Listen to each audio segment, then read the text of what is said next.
नंदनवन की बात ही कुछ और थी। स्वच्छ आकाश के नीचे हरितिमा युक्त सुंदर सुंदर फूलों, पेड़ पौधों और पशु पक्षियों के साथ नीली पहाड़ी से घिरा हुआ यह वन बहुत सुंदर था। हेलो दोस्तों, स्वागत है आप सभी का हमारे चैनल में। आज हम पढ़ रहे हैं अनुपमा श्रीवास्तव जी द्वारा लिखित कहानी, जिसका शीर्षक है सफाई के सिपाही। कहीं पशु पक्षियों के झुंड नीले आकाश में कलरव करते हुए अपनी परवाज लेते, तो कहीं सुंदर चितकबरे, सांबर और हिरण कुलांचे भरते। रंग बिरंगी तितलियां भी गुनगुनाती रहती, सारे दिन फूलों पर मंडराती। और आज ननकू बंदर यहाँ वहाँ उछल कूद करके सबको बता रहा था उस गतिविधि के बारे में जो होने वाली थी नंदनवन में। अब सम्यक व्यवहार तो जरूरी है सीखना, और इसके लिए नंदनवन में साप्ताहिक कक्षाएं लगा करती थी। अरे चिंपू, यहाँ क्यों बैठा है झाड़ियों के पीछे छुपकर? टीचर ने बुलाया है। अरे मैं नहीं जाऊंगा, देखो अभी मुझे भूख लगी है, चिंपू भालू शहद चाटते हुए बोला। यही तो व्यवहार कैसा करना है, जंगल की भी तो आखिर कुछ मान मर्यादा है, नियम कानून है। अब हमारी क्लास शुरू होने वाली है, जल्दी से पहुंचो, नहीं तो टीचर भालू दादा तुम्हारी अच्छी तरह खैर खबर लेंगे। और छलांग लगाता हुआ ननकू बंदर बाकी सभी जानवरों को सूचना देने पहुंच गया। धीरे धीरे सभी सुंदर झील के पास एकत्रित होने लगे। विशालकाय भीमा हाथी, नन्हा भोलू हाथी, बिन्नी बिल्ली, अधीरा घोड़ा, चितकबरी धारियों वाला जिशान जेब्रा, चीनू लोमड़ी, चतुरा सियार, मिंटू खरगोश, मन्नू मोर, गिन्नू गिलहरी, चीनू कौआ, सोना कबूतर, डारमन डॉगी आदि जानवर साप्ताहिक कक्षा अटेंड करने हेतु एकदम तैयार थे। तभी टीचर भोलू दादा अपनी छड़ी लेकर आते दिखे और सभी ने सावधान की मुद्रा में अभिवादन किया। नमस्कार टीचर दादा। नमस्कार नमस्कार, जय हिंद। सभी अपने अपने नियत स्थान पर बैठो, कोई भी शैतानी नहीं करेगा, दादा ने चेतावनी देते हुए कक्षा का आरंभ किया। सबकी अटेंडेंस ली जाने लगी और पता चला चिंपू भालू अभी तक नहीं आया।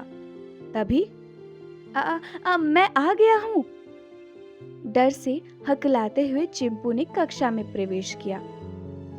आ गए मिस्टर लेट लतीफ, टीचर भालू दादा ने इस अंदाज में कहा कि सभी जोर से हंस पड़े। हाँ तो विद्यार्थियों, मैंने सुना है कि शहर और गांव में बच्चे आजकल अच्छा अनुशासन सीख रहे हैं, साफ सफाई रख रहे हैं और अपने घर को और परिवेश को चमका रहे हैं। यहाँ वहाँ कचरा नहीं फेंकते, पार्कों में भी खेलते हैं, पिकनिक मनाने जाते हैं तो अपने साथ अपना एक थैला लेकर जाते हैं, जिसमें वह कूड़ा करकट को खाने पीने के बाद बची हुई व्यर्थ वस्तुओं को डस्टबिन में जाकर डालते हैं। अच्छा बताओ, साफ सफाई हमारे लिए क्यों जरूरी है? डोरेमोन डॉगी बोला। दादा, साफ सफाई बहुत जरूरी है। मैं जब अपनी कजिन से मिलने शहर जाता हूँ तो वह बहुत अच्छे शैम्पू से नहाता है और उसकी रोज साफ सफाई होती है। वह एकदम स्वस्थ रहता है और उसके बाल बहुत चमकते हैं। बिन्नी बिल्ली बोली। मैं भी अपनी मौसी के यहाँ गई थी, मुझे भी यही दिखाई पड़ा। कितने सुंदर लग रहे थे मौसी के सभी बच्चे, रोज नहाते हैं, साफ होते हैं और अच्छा खाना खाते हैं, उन्हें बीमारी नहीं होती। तभी नन्हा भोलू हाथी बोला। मैं तो रोज ही नहाता हूँ, अपने पिता भीमा हाथी और सभी कजिन के साथ सूंड में पानी भर भर के और बहुत देर खेलता भी रहता हूँ। और तुम दूसरों पर पानी का फवारा छोड़ते हो, सबको तंग करते हो, यह भी तो बताओ, चीनू कौआ शरारत से बोला। और नन्हा भोलू हाथी अपनी छोटी सी सूंड हिला हिलाकर दिखाने लगा। सभी हंसते खिलखिलाते बातें कर रहे थे। जीशान जेब्रा अपनी गर्दन ऊंची करके बोला। टीचर दादा, मैंने अभी देखा था इको क्लब के बच्चे जंगल सफारी पर आए, तो उन्होंने जंगल में लापरवाह लोगों द्वारा चारों तरफ फैलाए कूड़े करकट, पॉलीथीन, प्लास्टिक बॉटल्स, थर्माकोल की प्लेट और गार्बेज इकट्ठा करके साफ सफाई की थी। हाँ, बिल्कुल ठीक कर रहे थे वह सब। हमें भी साफ सफाई अभियान में उनका साथ देना है, तभी हमारे जानवर बीमारियों से, रोगों से बचेंगे। हमारे जानवर अपनी सफाई का बहुत ध्यान रखते हैं वैसे। बिल्लियां अपने पूरे शरीर को चाट चाट कर साफ करती हैं और हमारे खरगोश भी अपने दोनों पंजों से अपने कान, अपना शरीर साफ करते हैं। मैं बताऊं, पंख फड़फड़ाकर सोना कबूतर बोला। हम सभी अपने पंखों को रेत में लोट-पोट करके साफ करते हैं, बड़ा मजा आता है। हाँ, बढ़िया बात बताई तुमने सोना कबूतर। इसी तरह हाथी का तो एक फेस पैक होता है, वो है कीचड़। और सब जोर से खिलखिला उठे। भीमा हाथी बोल पड़ा, हम सभी हाथी कीचड़ में जमकर नहाते हैं और उसके बाद जब कीचड़ सूख जाता है तो हमारी खराब त्वचा भी उसी के साथ निकल जाती है और हम साफ हो जाते हैं। तो हमारे सभी जानवर साप्ताहिक कक्षा में बहुत अच्छी बातें सीख रहे हैं, अपना और अपने प्यारे नंदनवन का ध्यान रख रहे हैं। नाक पर ऐनक चढ़ाते हुए भालू दादा ने पूछा, साप्ताहिक कार्य जो दिया गया था किस किस ने पूरा नहीं किया? क्लास कैप्टन कहाँ है? अपनी डायरी पेन संभालते हुए चीनू लोमड़ी झट से खड़ी हुई और सबके नाम बताने लगी।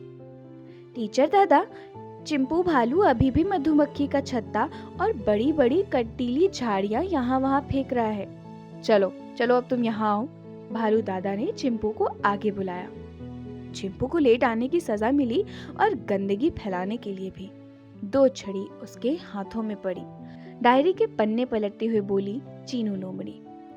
डोरेमोन डॉगी ने चारों तरफ नंदनवन की चौकीदारी करके सबके कामों की अच्छी तरह रिपोर्टिंग की है। वहीं इस निगरानी के काम में उसका सहयोग कालू कौवे और सोना कबूतर ने किया है। उन्होंने गंदगी फैलाने वालों को चोंच मारकर चिताया। मन्नू मोर ने इस बार जगह जगह साफ सफाई अभियान चलाया है। अपने कजिन्स को साथ लेकर बढ़िया काम किया है। अच्छा, वेल डन। तो अब सबके सामने मन्नू मोर को स्वच्छता सिपाही का ताज पहनाया जाएगा और मिंटू खरगोश ने ताज लाकर टीचर भालू दादा को दिया और उसे पहनाया गया। व्यक्तिगत सफाई के लिए बिन्नी बिल्ली को सफाई क्वीन का ताज पहनाया गया।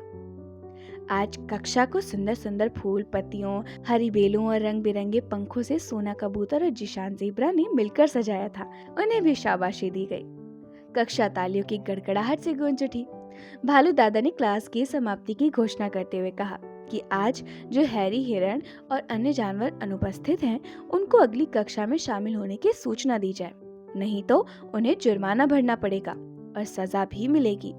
आप सभी आज के सिखाए गए पाठ से सबक लेंगे और सभी अपनी व्यक्तिगत और नंदनवन की सफाई पर ध्यान देंगे। अरे हाँ, हैरी हिरण तो दौड़ लगाने गया होगा। नंदनवन में 15 अगस्त के दिन होने जा रही दौड़ प्रतियोगिता में उसी को तो प्रथम स्थान पर आना है ना? चतुर सियार बोला।